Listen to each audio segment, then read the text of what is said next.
রাসূলুল্লাহ সাল্লাল্লাহু আলাইহি ওয়াসাল্লাম এই রবিউল আউয়াল মাসের 12 তারিখ সোমবার সুবহে সাদিকের সময় এই পৃথিবীতে আগমন করেছেন।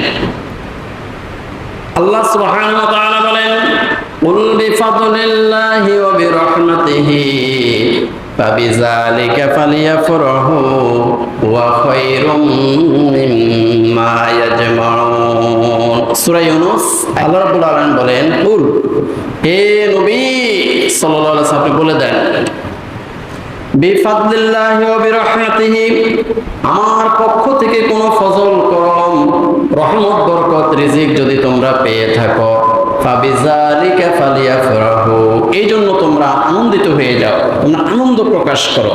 আমার পক্ষ থেকে কোনো রিজিক, কোনো রহমত বরকত করম ফজল যখন তোমরা পাবে তোমরা আনন্দিত হয়ে যাও।